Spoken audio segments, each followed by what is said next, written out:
The Forgotten Orphanage. The road leading to St. Helena's orphanage was long abandoned, its cracked pavement swallowed by creeping vines and twisted roots. Few locals spoke of it, and even fewer dared to venture near. But for Daniel Graves, a seasoned journalist with a knack for uncovering urban legends, this forgotten place was a story waiting to be told. Daniel parked his car at the rusted iron gates, staring up at the structure beyond. The orphanage, built in the late 1800s, stood as a grim relic of the past. Its windows were hollowed-out sockets, and its wooden beams groaned beneath decades of decay. He had read whispers online about strange sightings, eerie voices, and an unsettling presence that clung to the air. Armed with his flashlight and camera, Daniel pushed through the creaking entrance, his footsteps echoing in the vast emptiness of the foyer. Dust motes danced in the dim light, and the scent of damp wood filled his lungs. The air was thick, charged with an eerie stillness, as if the walls themselves held their breath. A rusted plaque hung crookedly by the staircase. St. Helena's home for unfortunate children. As he moved deeper, Daniel's flashlight flickered. The hallway stretched endlessly before him, doors hanging ajar, revealing abandoned dormitories. Tiny beds, overturned chairs, and forgotten toys littered the space, frozen in time. His camera clicked as he documented the haunting scene. Then came the first sound, a faint giggle. Daniel's breath caught. He swept his flashlight across the room, but nothing stirred. Just the wind, he told himself, shaking off the creeping dread. But the silence that followed felt unnatural, suffocating. Moving on, he found himself in what must have been the headmistress's office. A massive wooden desk stood in the center, its surface coated in dust, except for a single child-sized handprint. Daniel's fingers traced the outline, a chill spreading through him. Suddenly, a whisper, "You shouldn't be here." Daniel spun around, his pulse hammering. The room was empty. Swallowing his fear, he focused on the documents scattered across the desk. Faded newspaper clippings and handwritten reports detailed the orphanage's dark history. Missing children, mysterious deaths, and a fire that had consumed the West Wing. A particular name stood out: Eleanor Blackwood, the orphanage's last headmistress. She had vanished without a trace after the fire, along with several of the children. Her office had remained untouched ever since. Another sound. This time, footsteps echoed down the hallway. Daniel grabbed his camera and cautiously stepped outside. His flashlight revealed a row of portraits lining the corridor, each depicting former residents. The glass on the final frame was shattered. The child in the photo, a little girl with hollow eyes, seemed to be staring directly at him. Then, her lips moved. Daniel stumbled back. But before he could react further, the sound of running footsteps filled the corridor. He turned sharply, heart pounding, but saw nothing.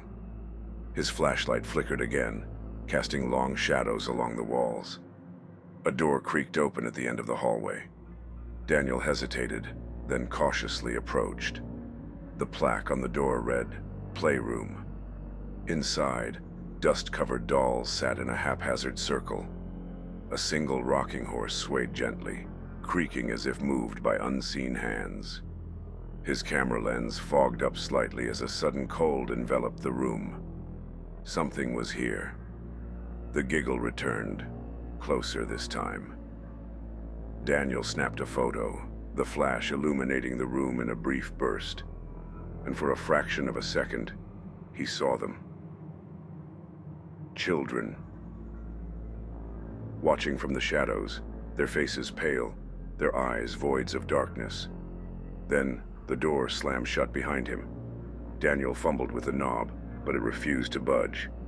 The whispers grew louder, swirling around him, a chorus of lost voices. He pounded on the door, desperate to escape. Then, a soft hand touched his shoulder. The journalist froze, every muscle locking in terror. He turned slowly, his breath shallow. Eleanor Blackwood stood before him, her skeletal face twisted in a sad, knowing smile. "They need a new caretaker," she whispered. "Stay with us." The room went dark. Days later, Daniel's car was found outside the orphanage, engine running, door ajar, but there was no sign of him. Only his camera remained, lying on the orphanage steps. The last photo taken showed Daniel standing among the children, and he was smiling. Gather round, dear listeners, as I recount a chilling tale from the heart of America. This is the story of Willow Creek, a small town with a dark secret that has haunted its residents for generations. Nestled in the Midwest, Willow Creek appears to be the epitome of small-town charm. But beneath its picturesque facade lies a history steeped in mystery and fear. Founded in the early 1800s, Willow Creek thrived on agriculture and close-knit community values. However, whispers of unexplained occurrences have plagued the town since its inception. In the late 19th century, a series of unexplained disappearances struck Willow Creek. Livestock vanished, and townsfolk reported eerie wails echoing through the night. Legend speaks of the Weeping Woman, a grieving mother searching for her lost children. It's said that encountering her foretells impending doom. In 1923, the Miller family moved into a farmhouse on the edge of Willow Creek. Shortly after, neighbors noted strange happenings: lights flickering, unexplained cold drafts, and the distant sound of sobbing. One fateful night, Mrs. Miller followed the cries into the woods, never to return. Her disappearance remains unsolved, fueling the legend of the Weeping Woman. Some say she was taken, drawn into the darkness by a force beyond human comprehension. Others whisper that she never truly left, that she lingers in the shadows, waiting, searching. The Miller farmhouse has been abandoned for decades, yet those who dare enter speak of strange happenings. Footsteps echoing down empty halls, doors slamming shut on their own, and most chilling of all, the sound of soft weeping, as if someone or something mourns in the night. Over the years, numerous residents have reported sightings of a spectral figure near the old Miller farmhouse. Some describe a woman in white, others hear mournful weeping. Despite its abandoned state, the farmhouse attracts thrill seekers and paranormal enthusiasts, all eager to experience the supernatural. But not everyone leaves unscathed. A group of teenagers once dared each other to spend the night in the house. They brought flashlights, cameras, and bravado, laughing off the warnings of the locals. By morning, they were changed. One refused to speak of what he had seen, his hands shaking uncontrollably. Another awoke with strange scratches on his arms, though there was no sign of an animal in the house. The last, the boldest among them, swore he saw her, standing at the foot of his sleeping bag, her hollow eyes filled with sorrow. They say that those who dare venture too close to the Miller farmhouse often regret it. Paranormal investigators have tried to capture proof of her presence. They set up their equipment, determined to separate fact from folklore.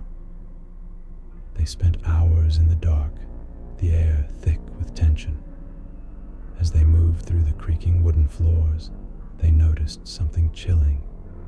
A chair, untouched by human hands, rocking slowly back and forth. The temperature dropped suddenly, their breath visible in the icy air. Then, a distant sob echoed through the night. Some believe that psychological suggestion plays a role. When enough people believe in an entity, their minds may conjure experiences that reinforce the myth. However, Others argue that certain locations hold residual energies, replaying tragic past events like an echo trapped in time. Eyewitness accounts continue to grow. A young couple, driving past the old Miller farmhouse late one night, claimed to have seen a woman standing by the road. She was pale, her dress billowing in the windless night. As they slowed to take a closer look, she vanished before their eyes. When they checked their dashboard camera, the footage showed only static during the crucial moment. Despite logical explanations, the legend refuses to die. Skeptics dismiss the claims, but the residents of Willow Creek remain divided. While some live in fear, others have embraced the town's haunted reputation.